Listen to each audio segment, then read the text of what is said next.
Hello everyone, welcome two cube education. आज हमारी 10th की क्लास है और आज हम इस क्लास में 10th का थर्ड चैप्टर स्टार्ट करने वाले हैं, जो कि है pair of linear equation in two variable. आज हम इस क्लास में देखेंगे कि कौन कौन से टॉपिक है जो हमें इस वीडियो में डिस्कस करने हैं। ठीक है, तो सबसे पहले हम देखेंगे कि इसमें कौन कौन से टॉपिक है। तो ये जो टॉपिक है ये पूरे थर्ड चैप्टर में टॉपिक है। जैसे कि पहला जो टॉपिक है वो है pair of linear equation in two variable. हम इसमें ये समझेंगे कि pair of linear equation in two variable के मीनिंग क्या होती है। फिर नेक्स्ट क्या है, solution of system of equation. Meaning मतलब जब हम पेयर ऑफ लीनियर इक्वेशन को हम सिस्टम ऑफ इक्वेशन भी कहते हैं। तो फिर हम इनके इक्वेशन के सॉल्यूशन सीखेंगे कि सॉल्यूशन क्या होते हैं इनके। फिर consistent inconsistent pair of linear equation क्या होते हैं। फिर method of finding solution of system of equation. फिर हम यहाँ पे सीखेंगे कि जो सॉल्यूशन होते हैं सिस्टम ऑफ इक्वेशन के, उसके कितने मेथड से आप फाइंड कर सकते हो। तो यहाँ पे मैंने अभी दो मेथड्स बताए हैं, एक है ग्राफिकल मेथड और एक अलजेब्रिक मेथड। तो देखेंगे कि इनके अंदर और कौन कौन से मेथड इंक्लूड है। हमारा फिफ्थ टॉपिक है वो है compare the value of a1 a2 b1 b2 and c1 c2। तो अगर हम इस तरह से इनके रेशियो को कंपेयर करें तो हमें कौन सी वैल्यू मिल सकती है, तो हमें इसे कंपेयर करके देखेंगे। ठीक है, ये भी एक टॉपिक है हमारे लिए। सिक्स टॉपिक है equation reducible to a pair of linear equation in two variable. Equation reducible मतलब ये एक डिफरेंट फॉर्म होती है, उसको हम रिड्यूस करके एक लीनियर इक्वेशन में कन्वर्ट करते हैं, देन उसको सॉल्व करते हैं। तो ये मेन टॉपिक है। इसके बाद हमारे जो पूरे चैप्टर में थर्ड चैप्टर में क्या आएंगे, वर्ड प्रॉब्लम आएंगे, वर्ड प्रॉब्लम क्वेश्चन जो होते हैं। तो सबसे ज्यादा जो थर्ड चैप्टर है उसमें वर्ड प्रॉब्लम मेन है। तो किस किस टाइप के हमारे वर्ड प्रॉब्लम आते हैं, जैसे कि एक होगा आर्टिकल टाइप, एज पे क्वेश्चन आएंगे, एज पर, स्पीड टाइम पे आएंगे, आपके फिक्स चार्ज के ऊपर आएंगे, नंबर्स के ऊपर आएंगे, मेंसुरेशन के ऊपर आएंगे, बोट और स्ट्रीम के ऊपर आएंगे और टू डिजिट नंबर के ऊपर आएंगे। तो इनमें से जो मोस्ट इंपोर्टेंट टॉपिक है जो एग्जाम में बहुत आते हैं, एक तो ये बोट वाला क्वेश्चन बहुत आता है एग्जाम में, स्पीड टाइम वाला क्वेश्चन बहुत आते हैं, एज वाले क्वेश्चन बहुत ज्यादा आते हैं। टॉपिक एग्जाम में आते रहते हैं और ये मेन टॉपिक है जो वर्ड प्रॉब्लम जो बहुत ज्यादा रिपीट होते हैं हमारे।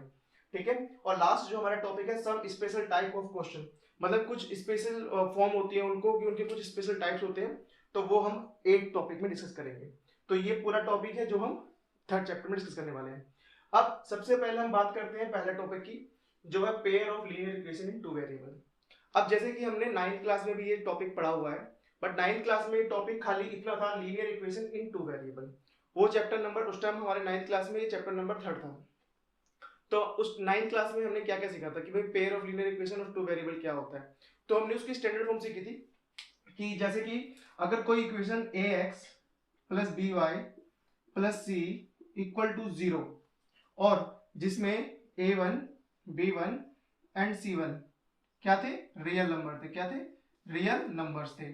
और क्या होता है, फिर जैसे कि एग्जांपल है, अगर हम एग्जांपल लेते हैं 4x plus 5y minus 9 equal to 0, ये एक linear equation of two variable का एक एग्जांपल है।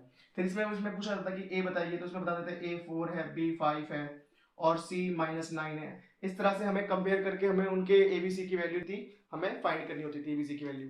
तो ये क्वेश्चन होते थे हमारे नाइन्थ में। इसके बाद हमने क्या सीखे थे, इनके सॉल्यूशन फाइंड करना। तो सॉल्यूशन क्या होते हैं, एक्स वाई की वेरिएबल को जो सब्स्टिट्यूट करने पे लेफ्ट साइड और राइट साइड इक्वल आती है, वो सारे क्या होते थे उसके सॉल्यूशन। तो उस हमें क्या पता था कि linear equation in two variable के इनफाइनाइट मैनी सॉल्यूशन होते हैं।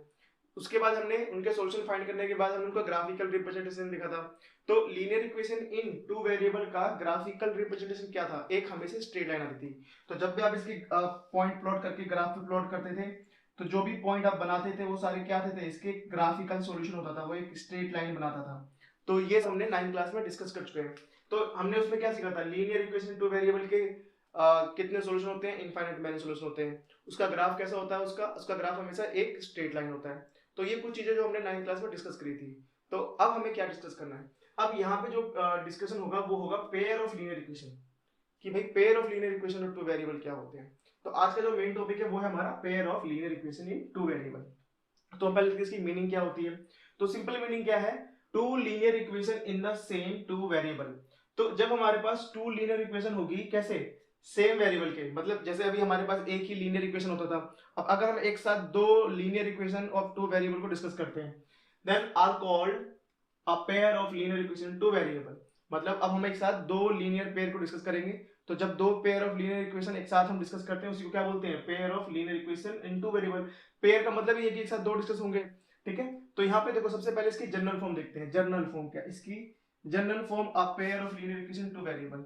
तो यहाँ पे लिखा हुआ है a1x plus b1y plus c1 equal to 0, a2x b2y c2 equal to 0। अब यहाँ पे लिखा हुआ है कि a1 b1 c1 a2 b2 c2 are real number, मतलब रियल नंबर ये कुछ भी हो सकते हैं, मतलब जो उनके आगे जो उनके कोफिशिएंट है वो हमारे कुछ भी हो सकते हैं। और यहाँ पे दिया हुआ है a1 b1 a2 b2 not equal to 0, मतलब अगर ये a1 0 हो जाता है तो मतलब क्या होगा, ये लीनियर इक्वेशन वन वेरिएबल जाएगा, और हम डिस्कस कर रहे हैं टू वेरिएबल को, तो यहाँ पे ये नॉट इक्वल टू 0 होंगे और ये कोई ना कोई रियल नंबर होंगे हमारे, ठीक है। अब जैसे इसके एग्जांपल देखते हैं। अब यहाँ पे a1 b1 c1 क्यों दिया गया है और a2 b2 c2 क्यों यूज कर रहे हैं हम? देखो अभी हमने बात करी थी जब हम एक साथ दो pair of linear equation use करते हैं।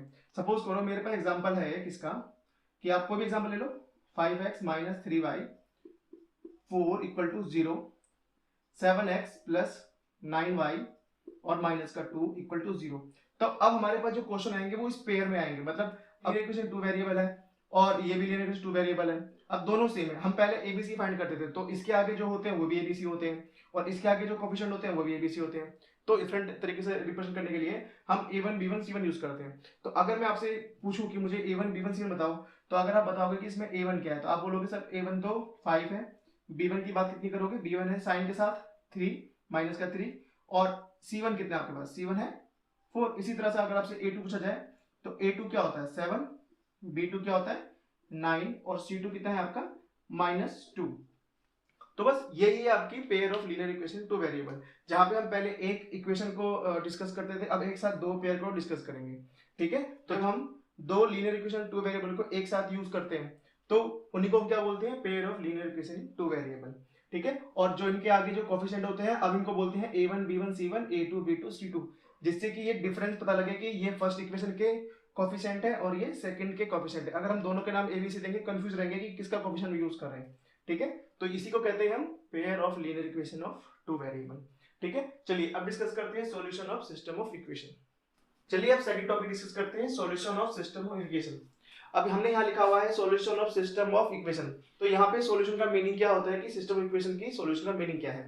तो यहाँ लिखा है a pair of value of variable x and y satisfying each of the equation in the given of the system of linear equation, then x and y is called the solution of the system। तो यहाँ पे ये बोला गया है कि अगर मेरे पास जो pair of value X Y की, मतलब एक्स वाई की कोई वैल्यूज जो है जो दोनों इक्वेशन को सेटिस्फाई करे, मतलब वो पहले वाले इक्वेशन का भी सॉल्यूशन हो और सेकंड वाले का भी सॉल्यूशन हो, तो ऐसे पेयर ऑफ एक्स वाई को हम क्या कहेंगे, solution of system of equation. जैसे कोई एग्जांपल देखते हैं, जैसे मेरे पास एक इक्वेशन है, पेयर ऑफ इक्वेशन है, pair of linear equation two variable है। जैसे एक है x plus y plus 7 equal to 0, ठीक है। और हमारे पास एक वैल्यू है आपकी 2x plus 2y plus 14 equal to 0। ये तो हमारे पास एक पेयर ऑफ लीनियर इक्वेशन है। अगर हमारे पास x y की ऐसी कोई वैल्यू हो जो हमें इसे सेटिस्फाई करे, तो हमें देखना पड़ेगा कि वो दोनों वैल्यू दोनों इक्वेशन की हो। जैसे सपोज करो आपके पास x का -9 है और y का 2 है, x का आपका -9 है और y का 2 है, ये आपकी कोई पेयर ऑफ वैल्यू दे रखी है x y की। अब ये जो अगर ये सॉल्यूशन इन दोनों इक्वेशन का है तो इन दोनों को रखने पर ये इन्हें सेटिस्फाई करेगा, मतलब इसकी लेफ्ट की वैल्यू राइट की वैल्यू सेम आएगी। तो जैसे आपने ये वैल्यू अगर आपने इक्वेशन नंबर 1 में रखी, तो आप जब x की वैल्यू को 9 रखोगे, जिसे आपने लेफ्ट हैंड साइड लिया, इसका आपने लेफ्ट हैंड साइड लिया, तो क्या था left hand side x plus y plus में 7, तो आपने इसमें x रखा -9, y रखा 2 और ये था 7, तो ये कितना हो गया -9 और ये हो गया +9, तो इसका आंसर कितना आ गया 0।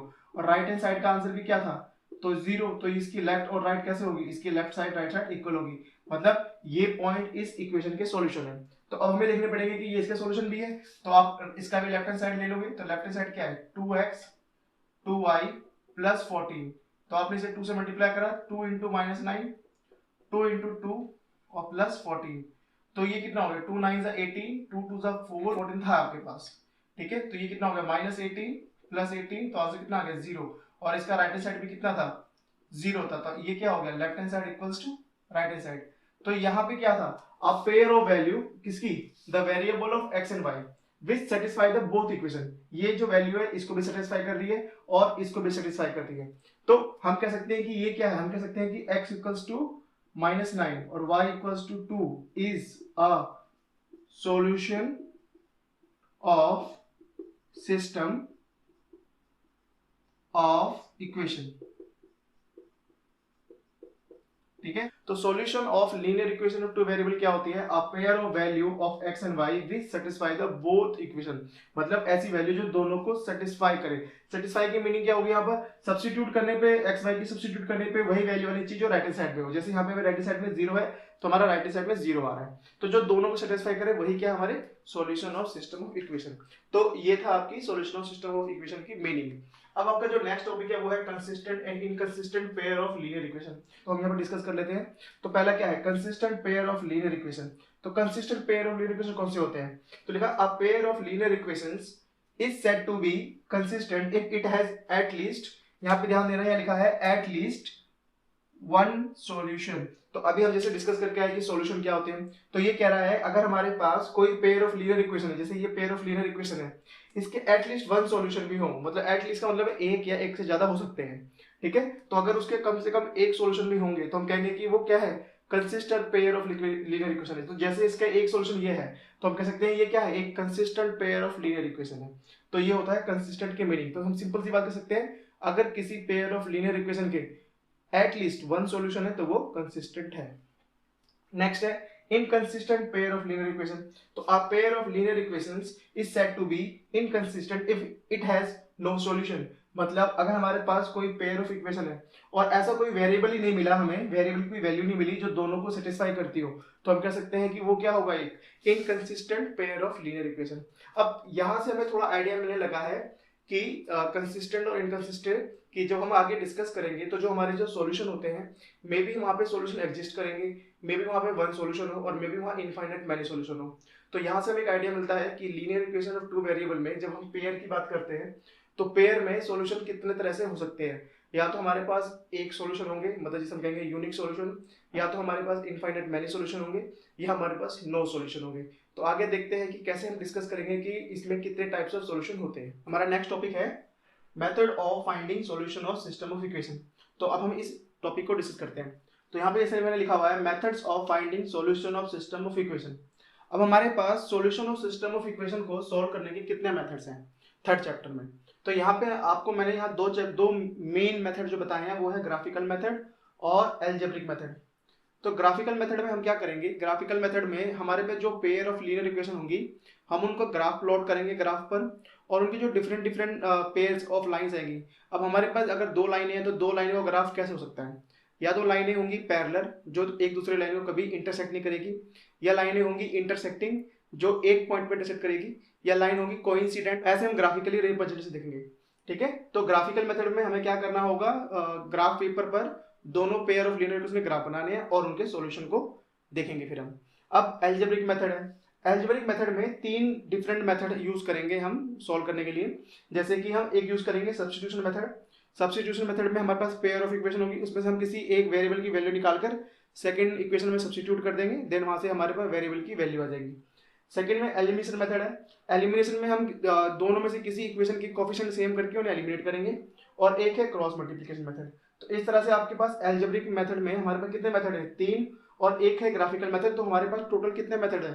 4 मेथड्स है। अब एग्जाम में यह आता है कि किस मेथड से क्वेश्चन आ सकता है। एग्जाम में कोई सी भी मेथड से क्वेश्चन आ सकता है। मोस्टली ग्राफिकल तो हमेशा आता ही है, ग्राफिकल मेथड पे एक क्वेश्चन जरूर आता है, और इनमें से आप कोई भी मेथड यूज कर सकते हो। अब आपके पास 4 मेथड है सोल्व करने के लिए, तो सभी मेथड का यूज करके आंसर सेम आता है। अगर आप ग्राफिकल मेथड यूज करो या इनमें से कोई भी मेथड यूज करो, सबसे आपका आंसर सेम आएगा। बस यहाँ पे डिफरेंट मेथड है, जो भी मेथड हमको इजी लगता है हम उसको ज्यादा प्रैक्टिस कर सकते हैं।